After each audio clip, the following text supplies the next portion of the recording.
আজ দেখুন একটু বানাবো আলু কাবলি। তো কিভাবে বানাচ্ছি আপনাদের সঙ্গে একটু রেসিপিটা শেয়ার করছি। তো কেমন লাগলো অবশ্যই কমেন্ট বক্সে জানাবেন। দেখুন বন্ধুরা, আজ একটু বানাবো আলু কাবলি। তার জন্য কি কি লাগছে দেখে নিন। এখানে আমি অলরেডি কেটে রেখেছি টমেটো, পেঁয়াজ, শসা, কাঁচা লঙ্কা, ধনেপাতা আর এই যে আছে ছোলা, কাঁচা ছোলা। তো দেখতে থাকুন কিভাবে বানাই। এই যে কেটে ডাব্বার মধ্যে ভরে রেখেছিলাম।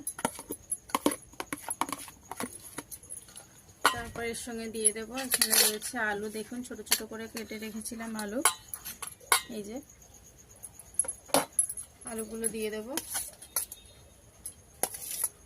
খুব একটা বেশি আলু দিইনি, অল্পই দিয়েছি। কাঁচা ছোলা আছে। তারপর দিয়ে দেব লেবু, গন্ধরাজ লেবু। অল্প করে দিলাম, কেননা এখানে তেঁতুলের জল আছে, এটাও দেব। তেঁতুল ভিজিয়ে রেখেছিলাম আগে থেকে। আর এখানে দিয়ে দেব বিট নুন, পরিমাণ মতো না দেব।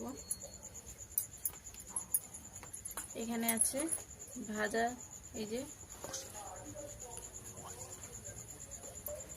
ভেজে রেখেছিলাম জিরের গুঁড়ো, এই যে এটা দিয়ে দেব। পরিমাণ মতনই দেব। লাস্ট দিয়ে দেব এখানে তেঁতুলের রস। অল্প করেই দেব, কারণ টক হয়ে যাবে আবার বেশি। এবার মেখে নেব।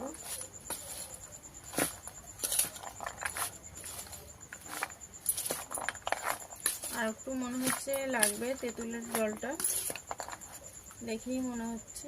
তারপর দিয়ে দেব।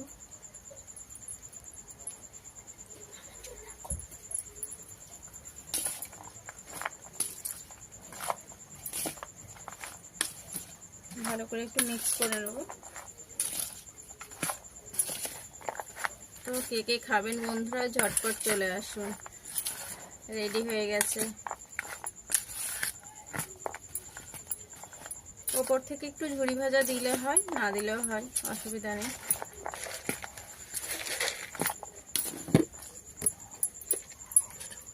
তো আমি একটু দিয়েই দিলাম, রয়েছে বাড়িতে, মানে চানাচুর টাইপের ঝুরি ভাজাটা, ওটা রয়েছে। তো দেখুন রেডি হয়ে গেল।